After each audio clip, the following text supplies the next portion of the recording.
Hello, everybody. Thank you for coming out on this rainy night to hear what I have to say. Thank you, Naomi, for inviting me and your persistence, because I let things slip through the cracks sometimes, but you're really good at that. So, obviously, I can't do a painting in an hour and a half, even if I'm plein air painting. I usually take 2 or 3 hours, so I thought I would just hit some of the highlights of some of my methods and the things that have made my paintings become a little bit more successful, go a little bit quicker, and just make it a little bit more enjoyable. So I have my plein air set up, and I have a painting that would be a studio painting. So I'll work a little bit on each, and I'll sort of discuss my process and what I've done to make the whole thing a little bit faster, more efficient, and just a little bit more enjoyable. Plein air painting, I call it plain in the ass painting, because it's just difficult. You have to deal with the weather, bugs. If you're painting the ocean, the tide comes in, the tide goes out. You start the painting, it's nice and sunny. Next thing, an hour later, the clouds have moved in. The sun's moving continually, so all your shadows and your lights are changing. So you have to paint really fast. And I've devised a few things to make the process a little bit faster and a little bit more accurate. When I first started painting, I did a little bit like watercolors outside and pencil drawings and stuff, but never really any oil paintings. And I was at Mass College of Art, and every week we had to put up a painting, and the teacher would give a little critique on them. So we put up our paintings one day, and she critiqued a few paintings, but she didn't critique mine. And this guy said, "Why didn't you critique Joe's painting?" And she said, "Well, you shouldn't paint from photographs." And I said, "Well, I didn't paint from photographs, I made it up." And she said, "Well, you shouldn't make up paintings till you've been painting outside for at least 10 years. And I was 18, I thought, oh my God, I'll be dead by then. But anyway, it encouraged me to go outside and paint plein air. It wasn't even called plein air, it was just painting outdoors back then. There wasn't this big plein air movement. So I went down to the art store and I bought this big wooden suitcase, which was supposed to be a plein air easel setup. And the box itself weighed about 25 pounds, and it was just cumbersome, but I loved it right away. And then a few years later, they came out with the French easel, so I bought a French easel, and then there was the half-box French easel. It was smaller and lighter. And then they came out with the pochade boxes, and I had several of them, but they all would break after 6 months or a year or two, and it was really frustrating. So I thought, I'm going to make up my own setup. So the great thing about this is it's lightweight, it's really cheap, it's really sturdy. It takes much less time to set up. It's pretty versatile. So I'll talk about it a little bit. So all I have is this very light aluminum easel. I don't have the wooden, French easel type or the camera tripods.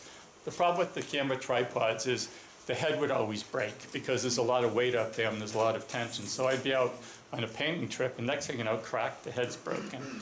So I thought, how can I get rid of that? So I saw this easel in the art store, and I thought, well, this would work if I modified it a little bit.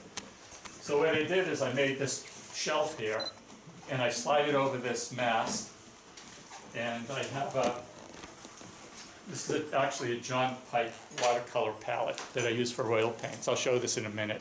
When I open this up, there's going to be oil paint everywhere, so I'm going to hold off for a second. And then I have a bag for my rags and such, and a little can of turps. A hole here that holds my turpentine can. And I just made this out of a piece of thin mahogany plywood. And it just slips right over this mast. And I have everything here I need to paint. I have my panel, I just clip it on with a nice, simple, the whole idea is simple and stupid, rather than all these things you're screwing and fooling with. So I hold it on here with a clamp. And this is the sight-size viewfinder. We'll talk about that a little bit. So years ago, I studied with Robert Cormier at the Guild of Boston Artists, and he was a figure painter. And he used what they call the sight-size method. And this is a method that John Singer Sargent used, most of the French Academy painters in the 19th century used, and virtually every painter in 1900 would be familiar with the method. I never heard of it until I was in my early 20s, and I met Robert Cormier. So what you do is, instead of like having the figure up there and you paint here, what John Singer Sargent would do is he would have, if this was his easel, he would have the figure stand next to his easel, right next to each other. Then he would stand back maybe this far, that is what they call the looking spot, and he would look at, say, the top of the head, and he'd say, where is that on my canvas? And he'd walk up and he'd put a little mark at the top of the head. Then he'd stand back here, he'd put a mark on the floor, and he'd look and see if that's right. If that was right, it's okay, where's the chin? He'd go put a mark at the chin. And he'd do that through the whole painting, getting all his points aligned up with the actual model, and would be reproduced the exact same size on his canvas. That's why they call it sight size. The size that you see it is the size that you paint it. So anyway, he would work this whole way through the painting. Even when he's painting with his brush, he'd walk up and there's the ruffle on the sleeve, and he'd walk back and see, does that look like the ruffle on the sleeve? So the advantage of this is it's actually fairly quick. You get some exercise because you do a lot of walking back and forth. They said he would wear a path in his rug in his studio between his looking spot and the easel. But when the painting's done, you have the figure here, the painting here. When he stands back here, he looks at the two, and they should look pretty much exactly the same, unless he wanted to make some changes, obviously. So that's what I did with Robert Cormier. It was just charcoal figure drawing for 2 years, and it improved my drawing so much that my paintings got better. As my paintings got better, I started selling more paintings. As I sold more paintings, I could get rid of all those odd jobs I was doing to support myself. So it really made a huge difference in my painting, because my drawing, was so much better. And that's really the basis of every painting, is the drawing. If the drawing isn't good, the painting's never going to look good. So then I thought, how can I adapt this to landscape painting? Because I can't put my panel next to the mountain that's 10 miles away, or next to the sun. And I thought, well, what if I made a screen like this, and everything I see through there, I translate onto my panel next to it. Like, you know, where you're in high school, you get the magazine, you grid it off, and you draw the picture of whatever you see in the grid. It's kind of the same idea. So I just line one of these lines up, one of these intersections up with something significant in the landscape. It might be a tree or the peak of a mountain or something. And when I draw, I line that up and I look at that, and I draw everything else I see in the squares exactly as I see it through this. So what happens is it makes the drawing go much, much faster and much more accurate. And when you're landscape painting, speed is really important, because, as I said, everything's changing. So the faster you can paint, the better your painting's going to come out. And this really improved my drawing a lot, and it improved my, my speed. I got much quicker. The other problem with landscape painting is we often focus on something, and it seems like it's bigger than it actually is. I did a workshop at my house last month, and I had them paint my little rowboat. And when you looked at it, you said, oh, the rowboat's going to be like this big. And then you look at the square and say, wait a minute, the rowboat's only this big. Because your mind tells you that the thing you're focusing on is bigger and more prominent than it really is. So if you have a mountain, you think, boy, that's a big mountain. You draw it big in your panel, but then all the other parts don't fit in. You know, the farmhouse doesn't fit in, the tree doesn't fit in and such, because you focused on that mountain. Now, there's that's not always bad, because when we're painting, we want to paint not only what we see, but what we feel. So you see a big mountain, you say, my God, it feels so majestic, I want to paint it that way. And you can do that, but with the sight-size viewfinder, it's an intellectual choice. You're saying, I know it's not that big, but it feels that big, so I'm going to make it bigger. One time I was in an art history class, and they had Albert Bierstadt's Rocky Mountain painting, the beautiful one that's at the Metropolitan Museum. And the teacher was deriding it, because he said, that's ridiculous. Those mountains would be 11,000 feet high if that was accurate. And then later I thought, well, he wasn't painting what he saw, he was painting what he felt. And obviously he could draw anything, he was a wonderful draftsman, but he felt those mountains and their majesty and the huge scale. So you can draw exactly what you see, or you can change it too. Usually when I'm landscape painting in the field, I kind of paint exactly what I see, because these are sketches that I use back in the studio for the large studio paintings. And I know I can make the mountain bigger in the studio in my finished painting if I want to. So these are really ways for me to understand nature on a much deeper level, to be able to draw it accurately and learn about the geography, the flora, the fauna, the oceanography, the meteorology, all those things that you have to look at when you're painting landscapes. And so I learn a lot by copying exactly what I see. And then back at the studio, I put my emotional component into the painting. Joe, So, I have a question. So yes. you always go out the panels the same size as your site size? Yes, almost always. I do have smaller ones, and if I wanted to do something bigger or smaller, I can just draw a part of this square on my panel and say, okay, I'm gonna ignore those sizes because I'm doing an 8 by 10 or something. So I could put the grid down if I wanted on top of an 8 by 10 panel and just draw the lines as they fall on the 8 by 10 panel. Put it up here and just ignore that part that's not in the panel. I could also, with a bigger one, I've drawn the grid, to be this size, but there's some space outside, and I just sort of fill in the outside space. So it's a little bit flexible. I was going to make different sizes, but I thought it's just not worth it, the hassle of making different sizes. So anyway, I almost always paint on a 9 by 12. It's a good size because I can get enough information in it, but it's not too big that I spend the whole time trying to cover the surface. And sometimes it's too ambitious and you can't get it done. Years ago, I was painting with my friends in California, and they would do these big paintings outside. And they said, why do you guys do all small ones? I was out there with Bill Davis and Don Demers. And I said, because we're from New England, the day's different every day. When I first started painting outside with landscapes, I was painting larger paintings, but I started painting one day, the next day would be rainy, I wouldn't be able to go out for a couple more days, then the tide's out, and then you try to get the same weather. You can never get the same weather at the same tide. And so in California, it's always sunny. And they were painting landscapes, they weren't painting the ocean really. So they could paint something big and go back day after day. But it was just too impractical in New England to try to do that. So then I said, I'm just going to do the 9 by 12s, and then my big paintings will be the studio paintings.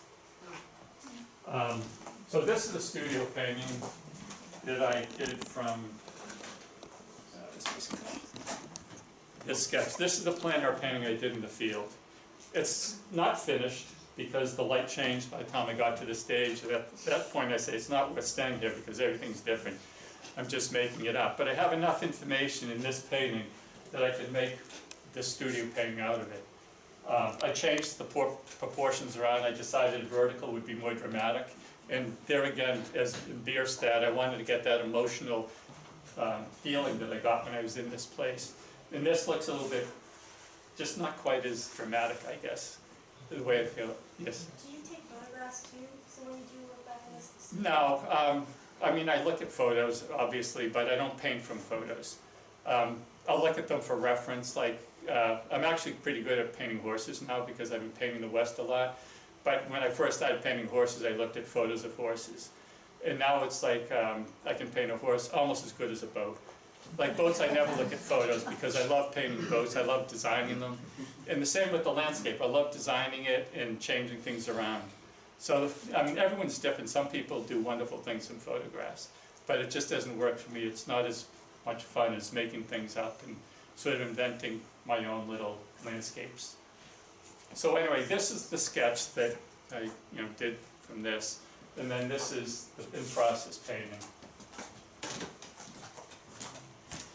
Here's another example of, this is the finished painting. And this is the sketch that I used to make it. And there again, I wanted to create this drama, so I made it a vertical, just to give it a little more power and impact. But the problem with painting the West is you have no idea of the scale. How's that? Well, yes, I can deal with that. Okay.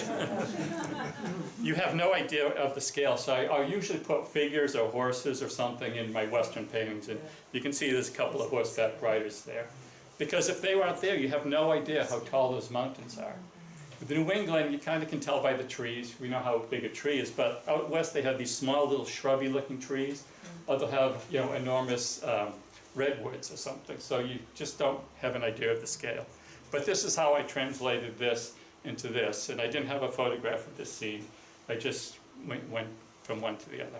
Yes? Do you paint a grisaille on location or just in the studio? I paint a grisaille on location too. I'll talk about that. Okay.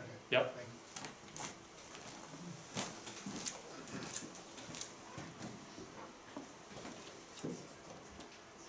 So let's get going. We'll do it precise paint right now. I'm going to paint that little corner there. It's obviously not going to be a masterpiece, and I'll paint over it when I get home. But I wanted to show you how I would go about painting a landscape. Pretend that's a beautiful landscape instead of the corner of a fireplace. This is my palette that I use. It's actually a John Pike watercolor palette. But it fits a 9x12 paper palette in the middle of it.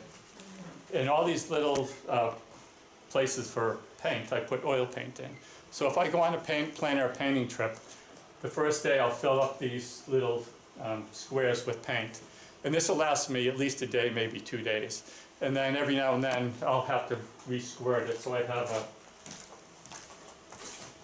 I bring this box of all my colors in here so I can refill the little trays of paint. I have a chisel, so when the paint's dry and needs to be cleaned out, I just scoop it in there and scoop out the paint, put in new paint. So this works really well. I'm not cleaning a palette. At the end of the painting session, I just rip off the paper palette and throw it away. I like a gray palette because it's sort of a neutral color. And if I would use a white palette, everything I put down would look dark next to the white. And if I used a black palette, it would look light, obviously. But a gray is kind of a middle tone, so I have a better idea of the value of the colors that I'm putting down. And this sticks on here with a Velcro on the bottom of it. And it just sticks onto my panel with Velcro. I have a little cup here with water.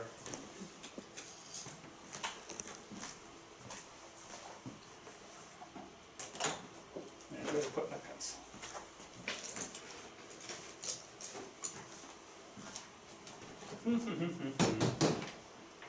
It's somewhere here.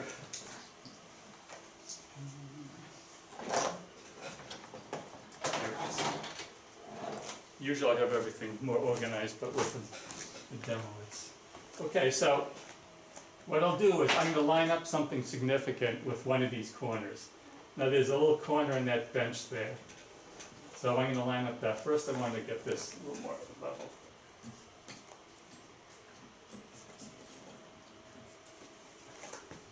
Okay, so every time I go to draw, I got to line up my looking spot. You have to shut one eye too because you have that binocular vision.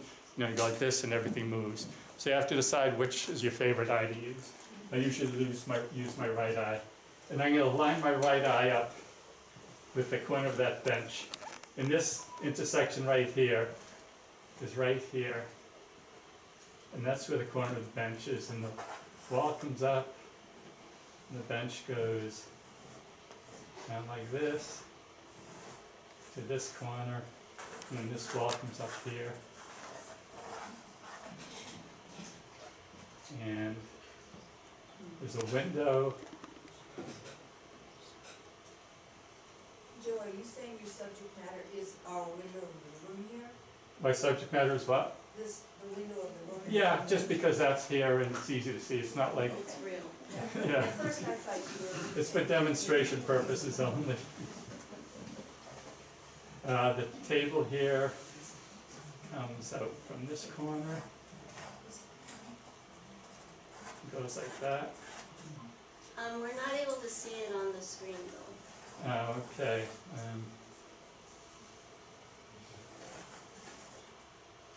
Well, I'll turn this around in a minute and show you what I'm doing.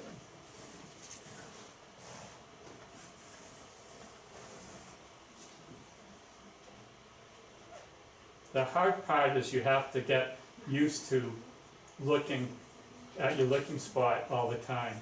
And sometimes you get sloppy and your drawing doesn't come out right. So you don't need to move the, just. Yeah, I've just zoomed. okay, so here's the bench, the horizontal bench. Here's the wall. Here's the window. This is the table in the foreground right here, this white table. I see a little bit of that. So anyway, what I do is I draw all this in. Then when I get it drawn in, I have acrylic black.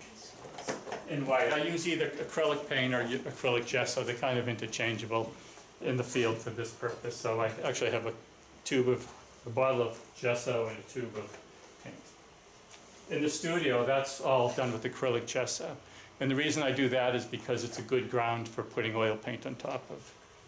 You can paint on top of acrylic paint. You can put oils on top of acrylics, but I'd rather just put the oil on top of the gesso instead.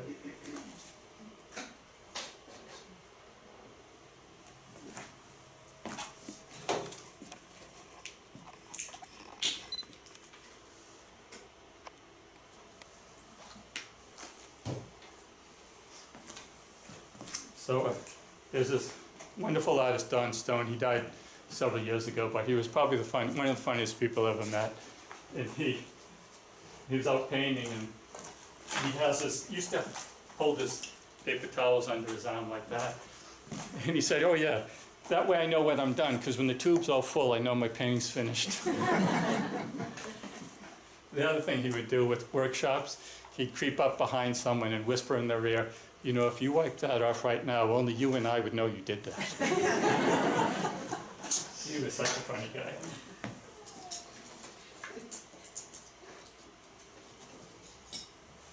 These are my brushes. I have what I call my scruffy brushes. And with landscapes, you have all these organic shapes.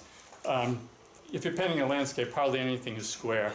And years ago, I was painting trees, and I had like a filbert or something geometric, I can't remember. I spent like half the day trying to get away from the geometric shape that the end of the brush was making. And I tried to do it on the side and all that, but I kept getting the same shape. Then I thought, why don't I just give it a really bad haircut like this? And what this does is it gives a really different brush mark every time you put it down, because the bristles splay out and they're already rough and sort of organically shaped anyway. Because I thought, this is stupid painting an organic shape with a geometric brush. So I have these landscape painting brushes that I just get the scissors out, give it a really bad haircut, and it does a really good job of painting grasses and trees and all that kind of stuff. Now if I were painting this, I wouldn't want it because this is geometric and everything's pretty square, so I'm not going to use this.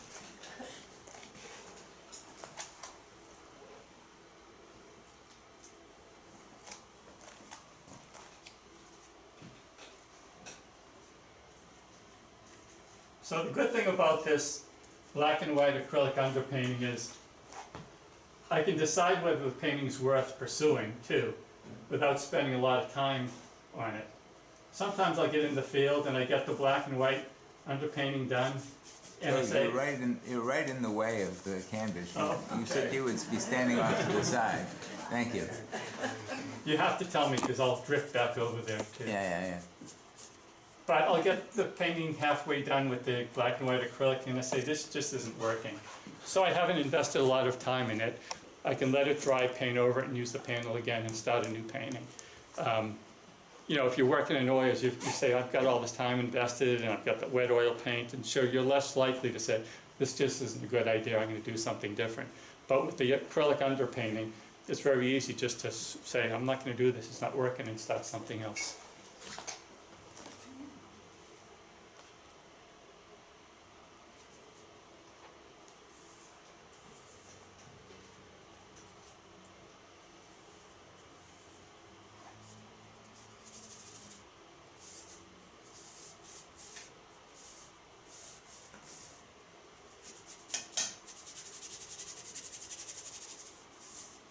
The other thing is this will dry really quickly.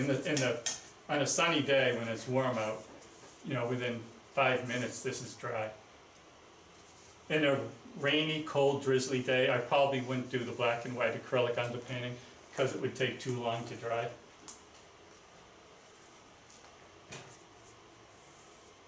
So what would you do instead? I would just start in with an oil. I'd probably do a brown and white grisaille underpainting with just brown and white. So kind of the same idea. Keep it really thin though, because the brown is going to work into all my other colors because it's oil paint. So if I was painting a light blue sky, I probably wouldn't paint the sky with the brown and white. But if I were painting, you know, this section here, I would do this in the brown and white. And there again, it gives me an idea whether I want to pursue the painting, and it gets me a chance to refine the drawing too without getting into all of the color.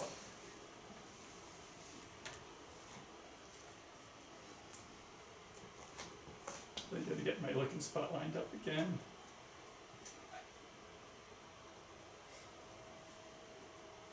There's a curtain here.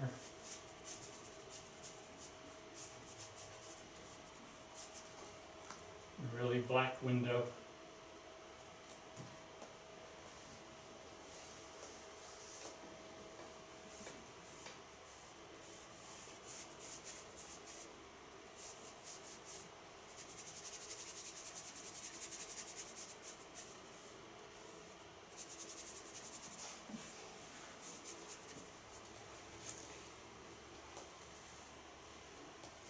A little bit of white at the curtain there.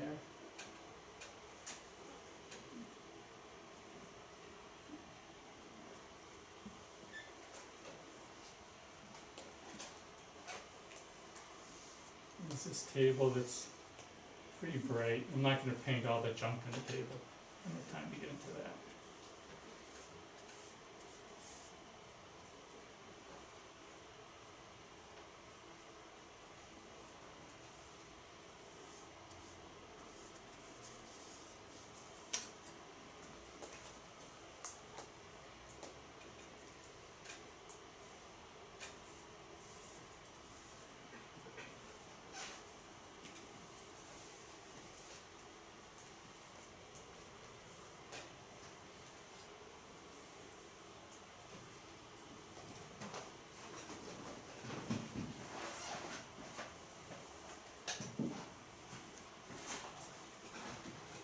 There's this other bench over the side where the paintings are leaning against.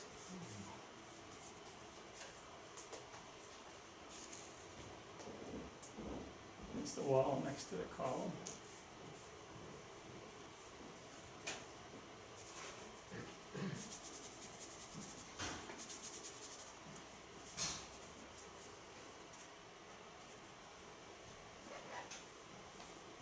So once you've painted over your grid lines, you're just dependent on having put things right by them? Yeah, by the time I've painted over the grid lines, I've got enough of the big shapes Yeah. that then I can just Other fill in from markers. that, yeah.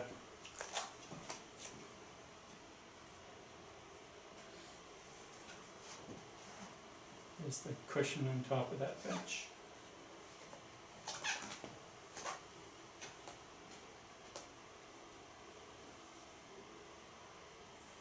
It's the windowsill.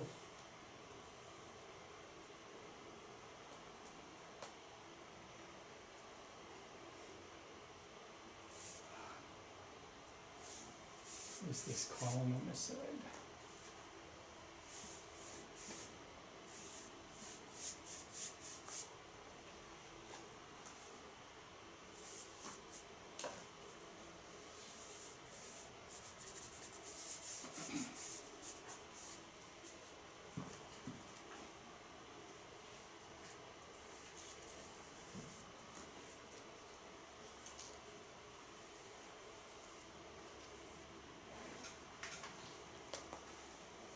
So at this point, I've got pretty much all of the main parts of the painting blocked in. And I can look at the proportions and see if they work okay. And I can also decide whether I want to pursue this. I may say this is a stupid subject, which it is. But you can see how fast this goes. And you know, it was like, what, 10 minutes or something like that, just blocking it in. So it's a really good time saver too, as well as a good way to decide whether you want to pursue the painting or not. This is not the floor, this is that corner of the table. It looks like it's, so that's something, like if I were going to make this into a finished painting, this looks like it's the floor, but it's actually the corner of that table. If I made this into a finished painting, it would be hard for people to understand what that shape is. So I may want to adjust it, move it, change it around, or even just eliminate it completely, or do another painting completely. But the proportions and the shapes you have are really, you got that because of the grid. You've got Right. them all. Right, and you can see how fast I did it, rather than spending forever and then realizing, oh, this whole section is too big, or this is too small. So it's a real time saver, and it just makes you paint better, which is what we all try to do. Okay, so that's the whole idea of the grid. Now, a little sales pitch. Years ago, when I first did this method, I was doing a workshop, and I showed the people, I made one out of wood. And it was sort of crude, but I wanted to show the people in the workshop how to do it. And they all liked the idea, and so, but I only had one that I was using. So that night, one of the women in the workshop went home, and she and her husband made up 12 square grids that they could, the next day we all used them in the workshop. They worked pretty good, but they were a little bit heavy. And some people tried to make them out of cardboard, but the cardboard's flimsy and it like blows in the wind and all that. And so my son's an industrial designer, and the company he worked for does a lot of work in metal. So I said, I wonder if you could make one of these in metal. So I asked him, he said, yeah, we could make that. So I had him make a bunch of them, and we used them in the workshop. And then I thought, well, I should sell them. So we do sell them. They're only $49, which just covers the cost of making them and shipping them and all that stuff. We do have some in the bag. I didn't mean this to be a sales pitch, but I find it so useful. I feel like it wouldn't be fair for me not to tell people about them. So if you would like to buy one, we do have some in the bag there, and my wife Patty right there can just take your email address, and she can send you an invoice. They come with a little red square of acetate too. You're familiar with using the red acetate to look through and check your values. It comes with that, and the string that you just string through. And on my website, there's a whole explanation of how to use it, how to set it up, how to string the grid and such.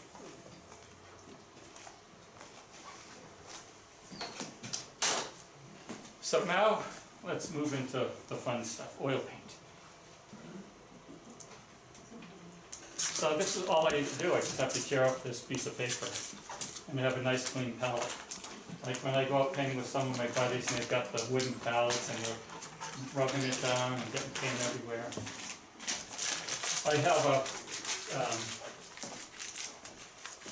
a couple of little clips that hold the end of it so it doesn't blow in the wind if I'm out painting and it's windy. And I'm going to put on some gloves. I'm trying to use rubber gloves more often because I invariably get paint all over my hands. When my dad painted murals and did gold leafing and all kinds of things with paint. And back in the day, we just like plunge our hands into a bucket of turpentine, scrub all the paint off, and then go rinse it off in the sink.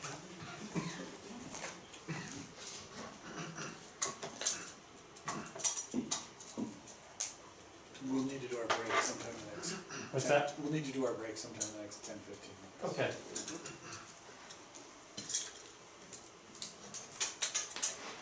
So the one thing I do is I don't squirt out the white paint on my palette beforehand because I use a lot of it, and I just squirt it right on the paper palette. This is the white I use. It's called underpainting white. It's made by Winsor & Newton. And the reason I use this is because it sets up really quickly. And if you're painting on a sunny day, you can actually even put a glaze on top of this later on once it sets up for maybe an hour or so. But it's really thick, so you can paint on top of it without your painting getting all goopy. You know when you've got just so much paint there that you put the paint on and it doesn't stick and it just slides around, it's kind of messy. This stuff is really stiff, so you can put the paint on and put layers and keep putting layers of paint on without it getting really gloppy. Years ago I did a video for Streamline paint tube videos, and I was talking about this in the video, saying how I used it. And then next thing I know, Winsor & Newton discontinued it. So I went online and I was buying all I could online. And then it was up to like over $200 a tube because they figured out what people are buying this. So I told Eric Rhodes, who does the videos, that they're not making that anymore. So he called up Winsor & Newton. This time my video was the best-selling video, their best-selling landscape video. And he said, we have the best-selling landscape video, and they use this underpainting white in the video. Can you please reintroduce it? So they did. Now you can get it again. I was like distraught because I love this. And so I was buying all these tubes, and I said, this is gonna last me forever. So anyway, this is the white. And it's really thick when you squirt it out. But it's really very useful. So, I've done the underpainting, and I've gone to the studio, and I have the finished paint. I'll actually do it here. So I'm going to move this over, and hopefully we'll get the camera. Okay, welcome back. Phase 2. Actually, I thought I'd talk a little bit about what's in my painting kit, so I got a couple things I wanted to show you. I have a maul stick that I usually bring when I'm plein air painting. This is just, I'll rest it on my panel and just steady my hand. Usually by the end of the painting session, I'm trying to put in a little bit of detail. So this just makes it a little bit easier to give you some support while you're painting things. I have a compass. The compass is good because sometimes it's the middle of the day and the sun's up there and you get to paint till like 3 o'clock. And you're not sure which way the sun's going to go, because if you're in a new place, you don't know where west is. So I just use my compass and say, okay, the sun's going to go that way. And this really helps me out, because a couple times I've gotten stuck like that. If I was going this way, it would be going that way, especially when you travel in unfamiliar places. I have a multi-tool. Every now and then something breaks. And this works really good for fixing it a lot of times. And it's got a couple knives in it. Different gizmos, and every now and then I need it. I have a lot of clamps because I clamp my panel onto that. When I'm done painting for the day, I just put a clamp on my painting, and I can carry it back, just holding the clamp, and I can put 2 paintings back to back, and try not to smudge them on my leg as I'm walking back where I'm painting. But just carry it back like this, and I put my backpack on, and I just have my backpack in my back. I carry my stool and the wet paintings in the C-clamp. So that works really well. You can see, like, I'm trying for simple and stupid for everything, because I used to have these cardboard panel carriers that I take, but that was another box I'd have to try to cram into my bag. So then I thought, well, takes a lot less space, because when you're out landscape painting, you don't want to have a lot of heavy things that you're carrying around, because sometimes you might walk for a mile or 2 before you find something to paint.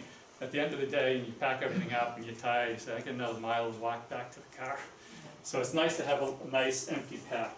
This is my backpack. I've had it for probably 15 years now.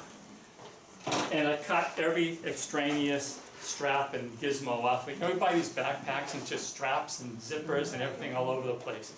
And I got sick of dealing with that, so I just cut them all off. And it's very simple, just the bag, and that's it. I fit everything in here and throw it in my bag. I have some rubber gloves up here. And I used to not wear rubber gloves painting, but now that I've been wearing them, it actually is much better. It's not good to have a lot of the paint in your pores and getting into your skin. And it's also nice at the end of the day, just take off the gloves and my hands are clean. Where it used to be, I'd get paint all over my pants and over the steering wheel, so driving home, all that kind of fun stuff. Oh, I do have a string that if I don't want to do the Dawn stone under my arm, this is just a string with a couple clips on the end of it. And I can use this to hold my paper towels. I could if I didn't have paper towels inside of it. But anyway, I can flip this, slip this through the paper towel and flip this onto my my shelf there. But I kind of like it under my arm. I do have a tube of regular white too. Sometimes at the end of the painting I want to put in some detail. And the underpainting white is so thick that it's hard to make nice, thin, sort of graceful lines. So I'll bring a tube of regular titanium white. I think this is a flake white replacement, which is basically titanium white. And I can put in details on top of that, what I painted. The other good thing is the flake white, the underpainting white is so thick, and almost every color gets mixed with some degree of white. So the painting, by the time I'm done with the session, is really pretty stiff. And this is pretty juicy. So I'll put this on top, and I can paint right on top of that layer of paint that I put on maybe an hour ago, and it's not going to work it up and get really soupy. What other gizmos do I have? I sometimes bring some oil, sometimes I want to paint a little bit of detail, and so this is, I think it's this liquid fine detail. So a lot of times I'll bring some of this if I want to put some details on top of the painting. In the studio, I almost always use liquid as my medium. I like it because it dries sort of matte, so you can put another layer of paint on top of it, where if you use like a Damar varnish linseed oil mixture, it's kind of shiny, and putting layers on top of it isn't really archivally sound, because painting on a smooth surface, the subsequent coat of paint isn't going to want to stick to that smooth surface. But the liquid has a little bit of a texture to the surface because it's a matte finish, so it'll stick better to the underlying layer. Years ago I was using zinc white. It's a terrible white, don't use that. I did this really big painting for this client, and I was over his house and I noticed it was cracking up at the sky. So I had to take the painting back. I cut it off of the stretcher, glued it onto a panel so it wouldn't flex, scraped off all the flaking paint, and then repainted that. And it worked out fine, it still looks good. But the canvas was flexing a little bit, and the zinc white is very inflexible, it's very stiff, so when the canvas moved, the paint wouldn't move, and it ended up cracking. So I don't use zinc white at all.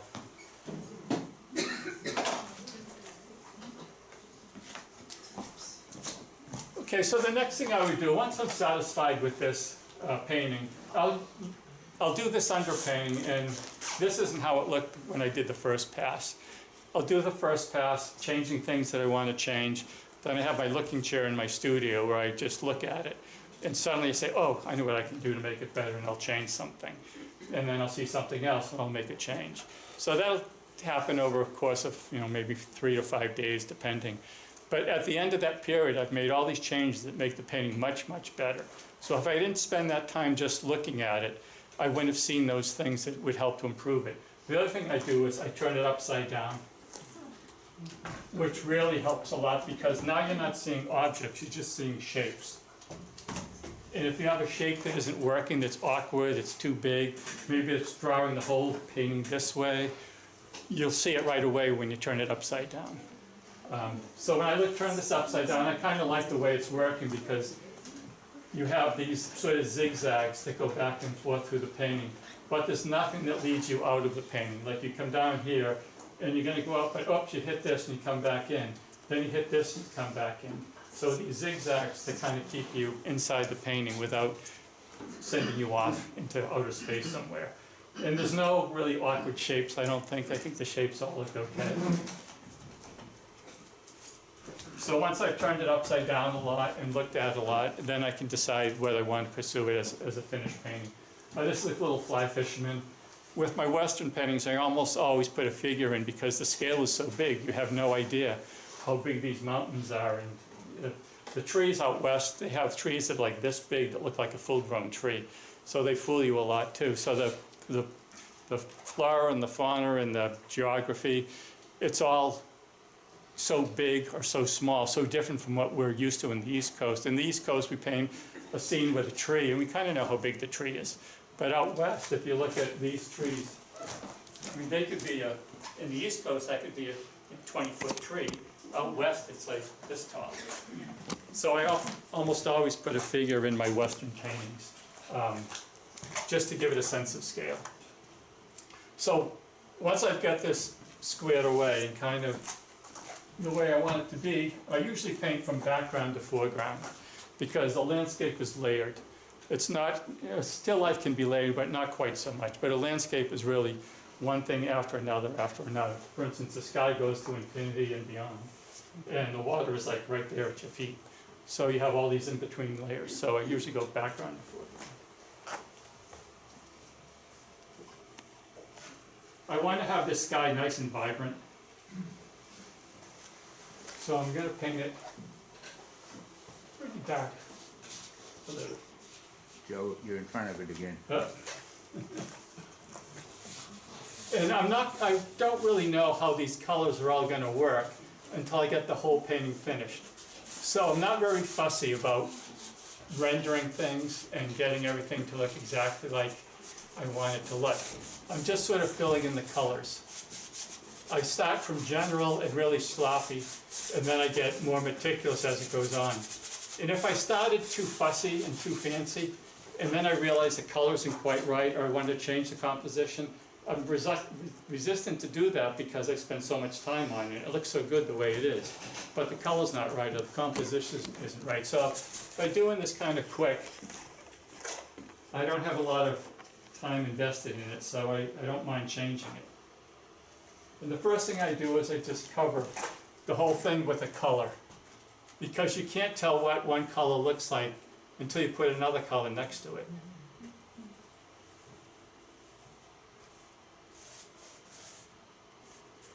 I don't even worry about rendering, I just want to fill in the colors. And I'm going to paint over a lot of this drawing that I did underneath, but I already did it, so I kind of know how to do it again. And I know what I want to do when I do it again. And since I have my blue out, I might as well do the water too. Do you take reference photos of your stages, like when you finish the black and white? Not for that, but I take them because, well, actually there's this art renewal center that I every now and then put paintings in their annual competition. And last year they had this issue where someone submitted a digital painting, and then they sent in the actual painting, and they compared what they submitted in the actual painting, and it wasn't the same at all. So now they're going to require you to, if they suspect that, send in an in-process painting. Oh, crazy. That's what we've come up to. Yeah, it was a big scandal, but I can see how it happened, because they get like 5,000 entries. And they've got these jurors that have to look at 5,000 images. And it looked fine when you looked at it, but then you really scrutinized it and said, yeah, the eyes are just not quite right. A couple little things weren't quite right. But then when the artist sent in the, quote, actual painting, it didn't look at all like the digital thing. The actual painting was not very good at all. So I do take photos sometimes, just as a record, I guess. So I don't know at this stage whether that blue is too vibrant or not until I put another color next to it. When I was a kid, I used to work with my dad, who painted murals and did decorative painting and gold leafing and all kinds of things. And we'd work in a church or something, and they'd have the flat painters, and my dad would mix up the paint that would match the scheme. He would actually do the actual architectural renderings for the church remodeling. And so they'd have the walls maybe a shade of beige or something like that. And so my dad would have to mix up the paint, and he said, lighter, darker, warmer, cooler, when you're trying to match a color. So you look at it and say, does it have to be lighter or darker? And does it have to be warmer or cooler? And those are the only questions that you have when you're mixing color, lighter, darker, warmer, cooler. So you have blue, should it be lighter or darker, and it should be a warmer blue or a cooler blue. For instance, a cerulean blue is sort of a warm blue, and an ultramarine is a cool blue, because if you have, say, cobalt blue, which is kind of a neutral blue, to make it into a cerulean, you'd put a little bit of yellow with it. To make it into an ultramarine, you'd put a little cadmium red, cadmium, alizarin crimson actually you would use, which is a very cool red into it. So that's what I do when I look at my paintings and determining how to match a color that I want. Even if I'm out landscape painting in the field, I just say warmer, cooler, lighter, darker. And it's a very simple question to ask. So I'm going to work in these cliffs here. I'm going to do kind of a wash in these, I think, because I want to keep some of this drawing that I have underneath it. So I'm going to paint this very thinly.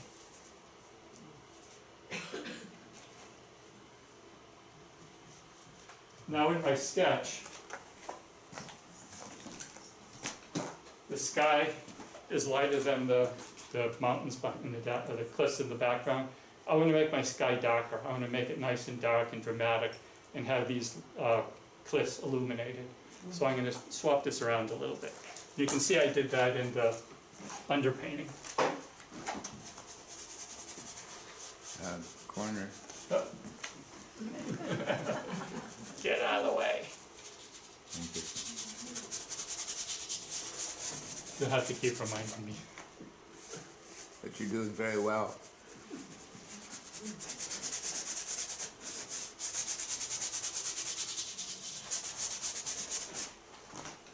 Do you make a point of choosing more transparent pigments? No, I just paint them very watered down with the mineral spirits. I do a lot of glazing in my paintings though, and I use the liquid for glazing a lot.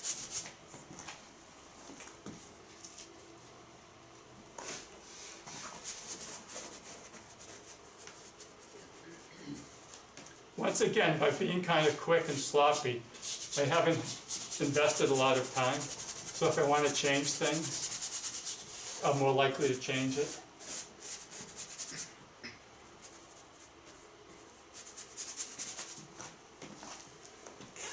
Once I get this all colored in, before I do any rendering, I can also determine whether it's going to work.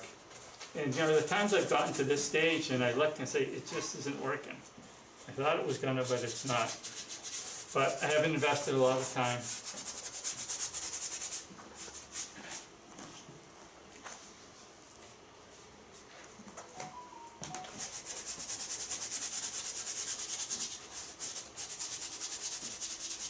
How do you decide if it's working? If it's working, I guess if I like it, you know, I sit in my looking chair and the composition seems to work well. There's not something awkward, like an awkward shape or something like that. And the painting's like believable, like I could walk into the painting. And a lot of times I do, especially when I'm like putting a boat in a painting or a figure, I say, could that boat get from this part to that part to that part with the scale and the proportions I've done it in? And sometimes it can and sometimes it can't. And if it can't, that means I made the boat too big or made the angle looking down on it too much, but it's more of a horizontal view or something like that. And the same with a landscape. I do this all the time. I envision a figure in this landscape and say, could he walk from here down to here, and could he go from here to over here? Try to envision the figure walking around the landscape. And it's amazing that sometimes you just say, he can't get from there to there because the proportions are wrong and the perspective isn't right. I have two slightly different perspectives in the painting.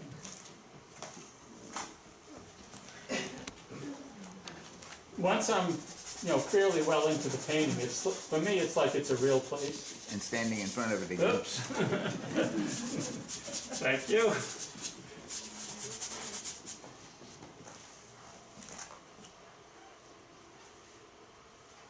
And with me, you know, there are some artists that they want their hand to show in the painting, like when you see a Van Gogh painting, right away you say Van Gogh. Then you say, oh, it's a picture of this, but the first thing you think is Van Gogh.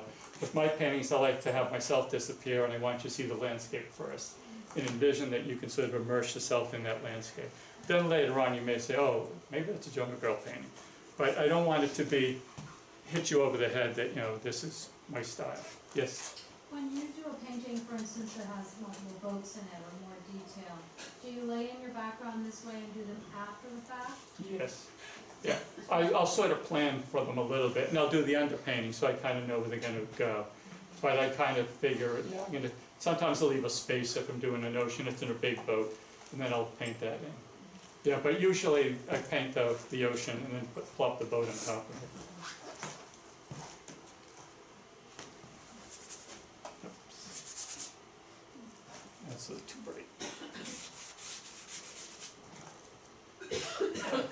How often do you go out west to paint? 2 or 3 times a year. There's 5 Western shows I'm doing this year. The Western market is just booming. I do the Quest for the West show at the Idlejoe Museum. I've been doing that for probably 15 or more years. And then I do the Coors Western Art Show. I've probably been doing that for 12 years.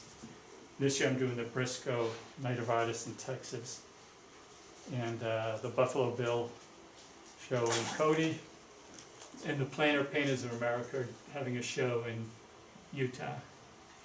So we get a lot of Western paintings coming up. But I love painting the West. I love painting the East too. They're so different. Like when I flip through my paintings, like on the computer screen, I know exactly what I'm painting because the New England paintings are all blues and greens and sort of horizontals, and the Western paintings are all browns and tans and oranges and verticals. So is your palette different for your Western paintings? No, you bring the same colors, just I use them in different proportions, just because, you know, I'm trying to sort of match what I see out there. But I don't change my palette. My palette is basically a warm and cool of every color. I'll go through this. I have a cadmium yellow light, which is a cool yellow, cadmium yellow deep or medium, which is a warm yellow, then cadmium orange, cadmium red, alizarin crimson, dioxazine purple, cerulean blue, cobalt blue, ultramarine blue, and like an emerald green, I forget which one that is. Asphaltum, which is like a burnt umber, but it's a little bit darker, and ivory black. So I have a warm and cool of every color. In art school, they used to say, oh, never use black. But you can use black if you use it intelligently. If you use black to make every darker color, it's going to look gray and chalky. But every now and then, a little black accent somewhere really brings the painting to life. And if you look at even Monet's paintings, he used a lot of black. You got little black dots all over his paintings. And it makes all the other colors, by contrast, much brighter and more vibrant. Okay, I'm going to do this hillside here, which is going to be kind of a little brighter yellowy color.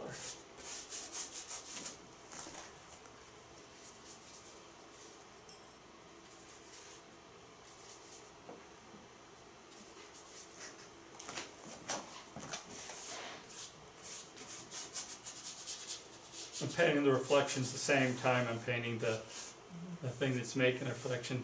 When I paint the final reflection, it's going to be a little bit subdued.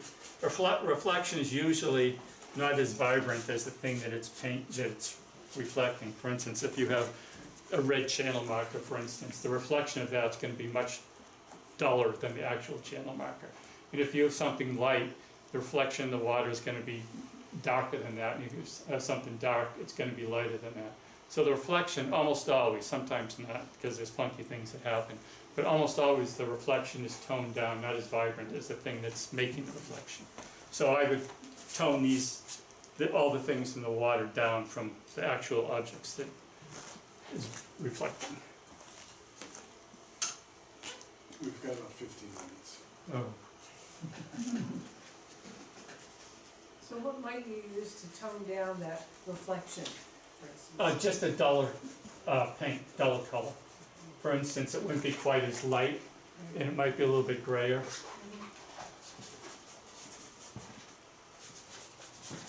But it's not a lot, oftentimes. Reflections are interesting. There's so many things that come into play. How deep the water is, how clear the water is, what color the water is. If there's a lot of mud in the water, all the reflections will have kind of a brown cast to them. And if it's clearer water, like in the Caribbean, they'll have that nice green cast to them.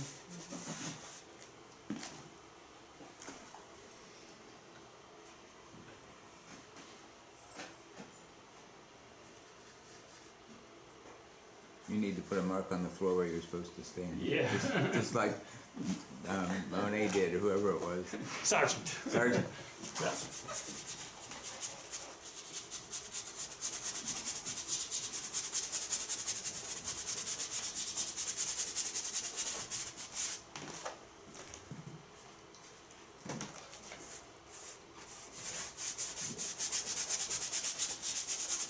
So this is just some asphaltum and mineral spirits.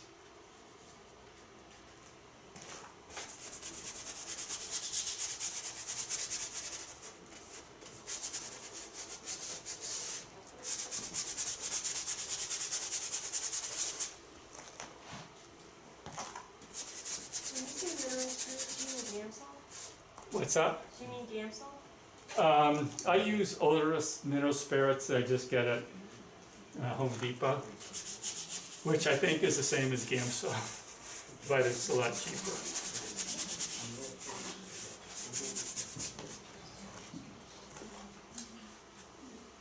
So this dark mountain, this reflects, I'm going to make it just a little bit lighter and not quite as brown.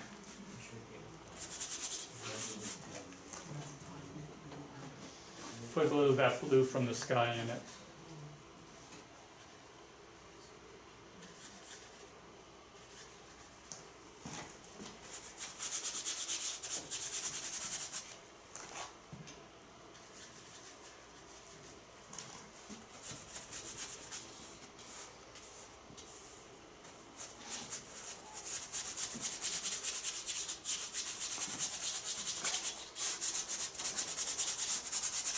if I were in the studio, I'd be painting a little bit slow, but not much.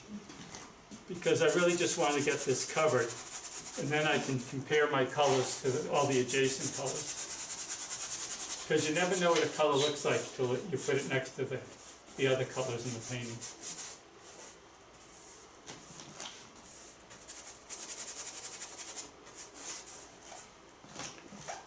Oh, it's terrible.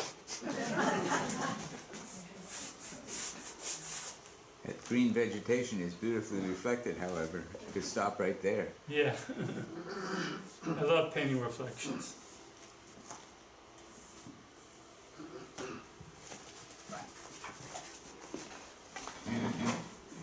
What do you say is terrible about it? What's that? Why do you think it's terrible? I think it's great. What's I'm terrible? curious. You said it's terrible. No. Didn't you just say it was I did? Oh. Yeah. Well, it's better now.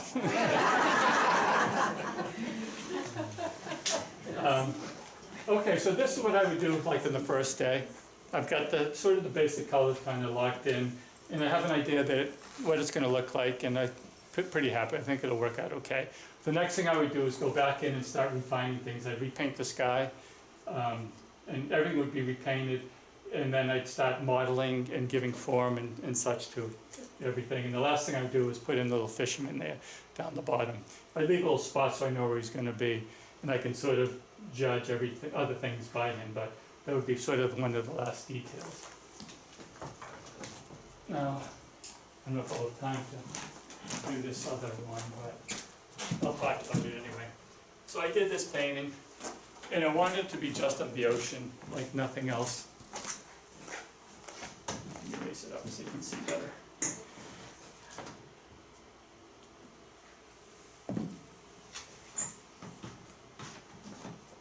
I think that's how it's gonna go. So anyway, I did this painting. Let me take this.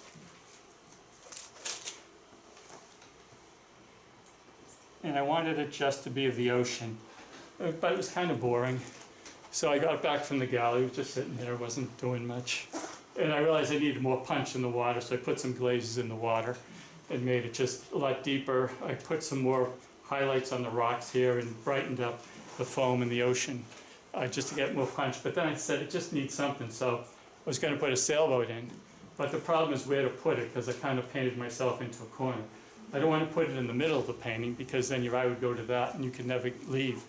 And I thought, well, I could put it over here. So I got a piece of tape. This is what I do a lot too. If I'm going to put a figure in or a boat or something, and I don't know where to put it, I'll get a little piece of tape and paint it white, because it's going to be a sailboat.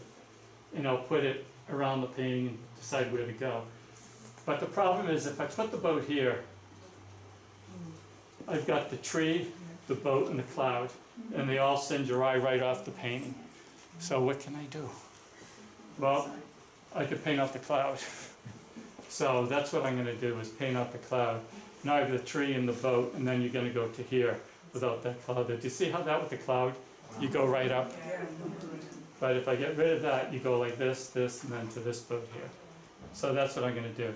As I said, I always make up my boats. I love designing boats, and I'm probably a frustrated naval architect. So I'll see how far I get on this. The first thing I do if it's a sailboat is I paint the sail, because that's the biggest feature on the boat. And then I put the hull underneath the sail. I'm going to need some different brushes. So I buy these cheap brushes at like Walmart or Job Lot or something like that. They're like, $4 for like 4 of them.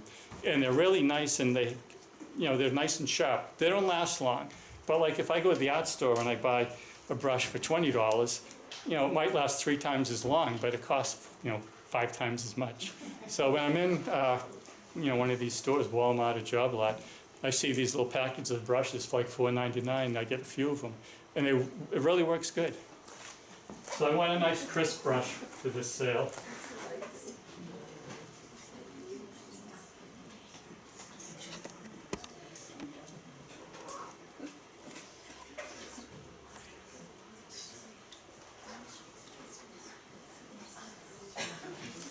And Now the you sun's really have coming to get this to the way. right.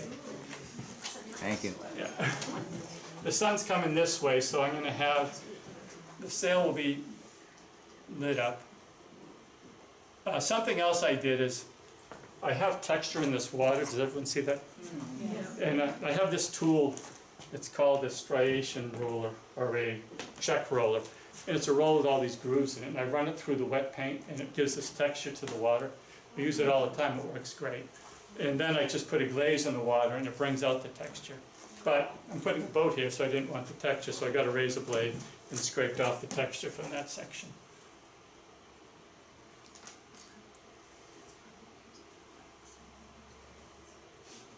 It's going to be a schooner. I have to make sure that I have the size right, so it doesn't look too big or too small.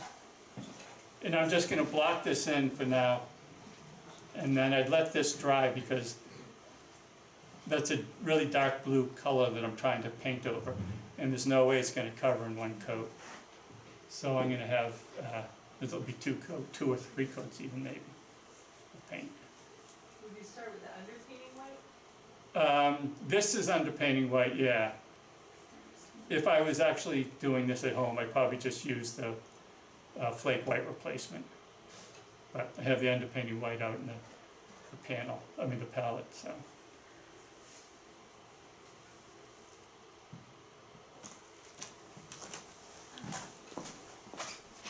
So then I look back and I said, yeah, that'll work there if I get rid of this cloud. So let me get rid of that cloud.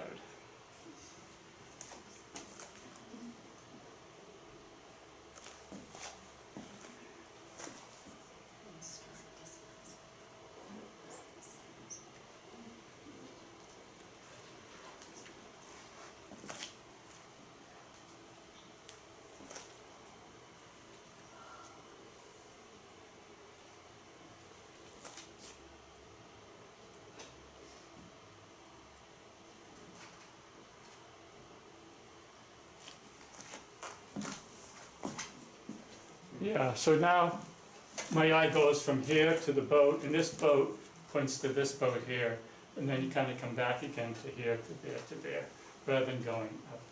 And if I turned this, I should have done that before I painted it out, but if I turned this upside down, so you wouldn't see the objects, you'd just see the shape, you'd say right away, oh yeah, your eye goes right through that cloud out of the panel.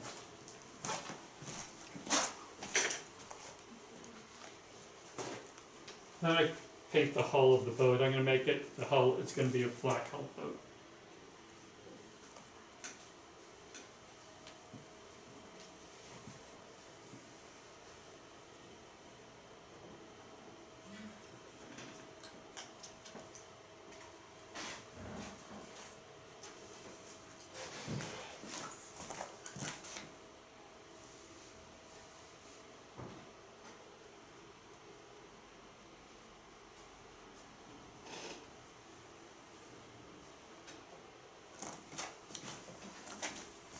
Got to be darker, it's not showing up enough against that water.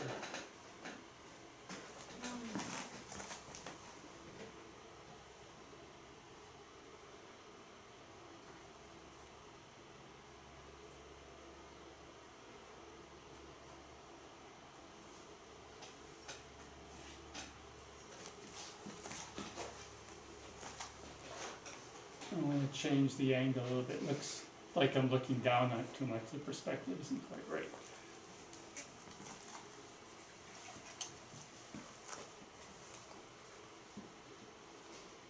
And this is where I pretend that I can sail that boat over by the lobster boat and out to those islands.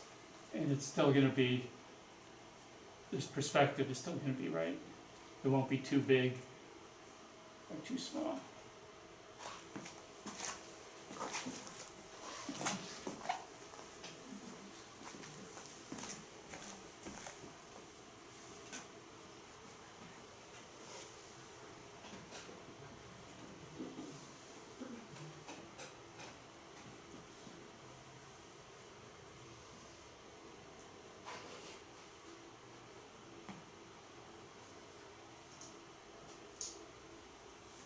But you see how nice this little brush works. I mean, even if I get 2 or 3 painting sessions out of it, it would still be worth it. I'm gonna paint a little bit on this tree. I made this tree a little bit bigger too when I got the painting back. So I want to put some sunlight on the dark part of the tree. When I paint trees, I usually paint the dark part first and then put the leaves on top of it. I have one of my scruffy brushes that I'm going to be using.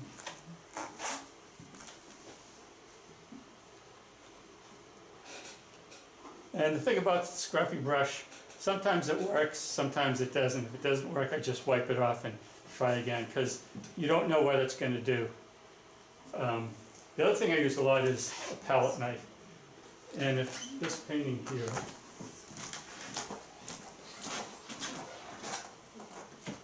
this whole background was all done with a palette knife. I did a tiny little bit of brush work up in the snow part, but all this was a palette knife. And I like the palette knife because our mind always wants to organize things and make things orderly. But nature isn't like that. There's order in nature and there's chaos in nature. So you have to have sort of a balance between the two. But if I were to paint this, my mind would be making the same shape, the same angles and that stuff over and over. So what I say is you have to balance the order with the chaos. So I always say the brush is the order and the palette knife is the chaos. And if you work back and forth between the two, you get a nice mix. For instance, if you have a tree, like a pine tree, the order is like the classic child's Christmas tree with, going straight up with the branches on either side. But that's obviously too much order. So if you take a palette knife in there and you paint that with a palette knife, you're going to get that chaos. So nature does have an order, but it also has this chaos, this unpredictable part that sometimes our minds just it won't be chaotic enough. We keep wanting to order things. So this helps with that. Also the scruffy brush helps with the chaos too.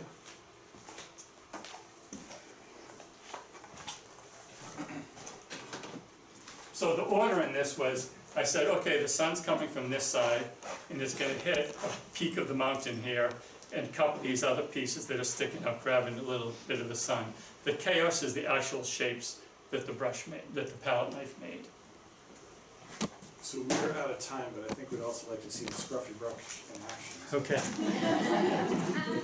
Give us a 2-minute scruffy Don't forget brush. to stand off to the side so we can actually see it. Yeah, This is the most important part of the demonstration. it is. The building. So what I'm going to do is just sort of hit this in some of these branches. Is that showing up? Can you see that? A little bit, yeah.